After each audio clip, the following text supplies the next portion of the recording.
Hey you guys, this is Mr. Millings, and welcome to part 3 of a 6-part series on challenging mole conversion problems involving density and shapes. And in this video, we are going to apply mole conversion and density to cubes. So let's jump right in and take a look at a sample problem. In this problem, it says a tungsten cube has a side length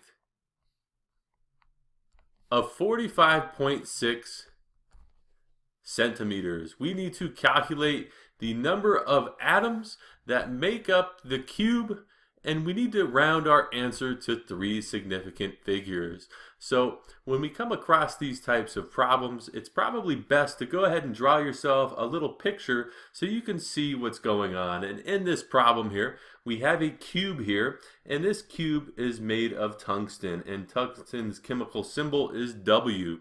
So we have a tungsten cube here, and what we know about this tungsten cube is that one of the sides' length is 45.6 centimeters. And that's all we know about this cube. And so based on this information, we need to figure out how many atoms make up this cube of tungsten here. So how are we going to do this problem? Well, let's think about this. We have a cube, we know it's made of tungsten, and we know one of the sides. So if we can somehow figure out the volume of this cube first, we can then figure out the mass of this cube using the density formula. And once we figure out the mass of the cube in grams, we can run it through the mole conversion process and figure out the number of atoms. So this is going to be a 3-step process. In the very first step, what we're going to have to do is we are going to have to figure out the volume of our cube. And to get the volume of a cube, you can Google this information, but you should learn this in an Algebra 1 course or a geometry class. The volume of a cube is going to be equal to one of the sides cubed. So there's the volume of our cube. So once we figure this out, what we can then do in step 2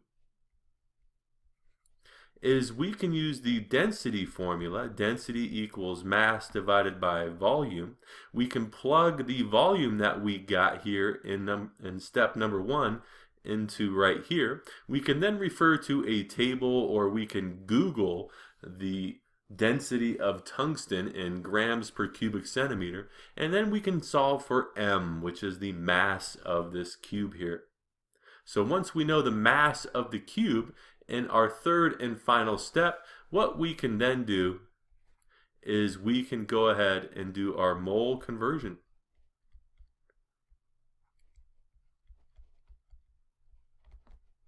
Using this little diagram that we see right here.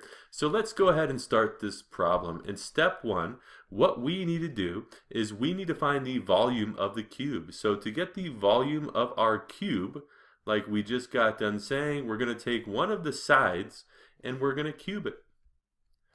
So our side here is 45.6 centimeters. So what we're going to do is we're going to cube this, and when we end up cubing 45.6 centimeters, what we end up with is 9.48 times 10 to the 4th, and centimeters cubed will be our unit. So here's the volume of our tungsten cube. So what we can now do in step 2 is now we can use our density formula here. We can use our density formula and we can figure out the mass of this cube. So in step 2, we know that density equals mass divided by volume, and we know the volume of our cube. We just figured that out right here. And we can figure out the density of this cube by taking a look at the density table that just popped up on the screen in front of you. And you can see that the density of tungsten is 19.250. So the density of our tungsten is 19.250 grams per cubic centimeter. So now we can manipulate this formula and isolate M and get it all by itself on one side of that equal sign. So we know that density equals mass divided by volume. If we want to get mass all by itself on one side of the equal sign, we're going to have to multiply by volume. Volume will cancel here. And so to get the mass of this cube, we're going to take the volume and multiply it by the density. So what is the volume of our cube? Well, we just figured that out over here. It's 9.48 times 10 to the 4th cubic centimeters. And what we're going to end up doing is we're going to multiply this by the density, which we figured out right here by looking on a table, is 19.250 cubic centimeters. I'm sorry, grams per cubic centimeter. So when we plug this into our calculator, what we end up getting is 1.82 times 10 to the 6th. If we take a look here, we have centimeters in the numerator, centimeters cubed in the numerator, centimeters cubed in the denominator. They can cancel, leaving us with grams. So the mass of this cube now is 1.82 times 10 to the 6th grams. And so now that we know the mass in grams, we can run it through this little process right here, and we can calculate the number of atoms. So in our third and final step, what we're going to do is we are going to do some mole conversion here. We know the number of grams of tungsten. We just figured that out. It's 1.82 times 10 to the 6th grams of tungsten. And what we need to do with this is we need to figure out how many atoms of tungsten this is going to be. So what we need to do here is we need to cancel out grams of tungsten. And so if we want to cancel out grams of tungsten, we're going to have to put that at the bottom of our equivalence statement here, or our fraction here. And we're going to have to first convert this into moles. If you take a look, we got to go from grams to moles first. Once we're done with that, what we can then do is cancel out moles of tungsten. So we'll put that at the bottom of this fraction or equivalent statement. And we're going to convert this into atoms of tungsten. Atoms of tungsten. Since that is what the question is asking for. So now, what is the relationship between moles and grams of tungsten? Well, if you take a look at the periodic table that just popped up in front of you, you can see that 1 mole of tungsten is 183.84 grams. And what's the relationship here between atoms and moles? Well, we learned that 1 mole is equal to Avogadro's number, or 6.02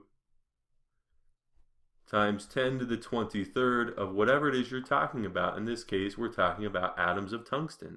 So now if we take a look here, we can see what cancels out. We have grams of tungsten in the numerator, and in the denominator they can cancel. We have moles of tungsten in the numerator and in the denominator, and they can cancel. And so the unit that we have left over is going to end up being atoms of tungsten, which is what we were asked to find. It says here to calculate the number of atoms that make up this tungsten cube. So now all we need to do is start with the quantity we started with here, work our way from left to right. If we come across a number other than 1 in the denominator, we're going to divide.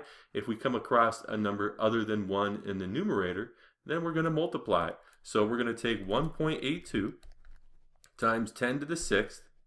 We're going to divide this by 183.84, and then we're going to multiply this by 6.02 times 10 to the 23rd. And what we're going to end up with is 5.96 times 10 to the 27th atoms of tungsten. And this right here, people, is going to be our final answer. So if we have a tungsten cube that has a side length of 45.6 centimeters, we can figure out the number of atoms that make up this cube using these 3 steps that we just did. If you like what you see, go ahead and click that little bomb in the bottom right hand corner, and that's going to subscribe you to my channel. And feel free to leave any comments or questions in the comment section down below. And I really hope you guys found this helpful.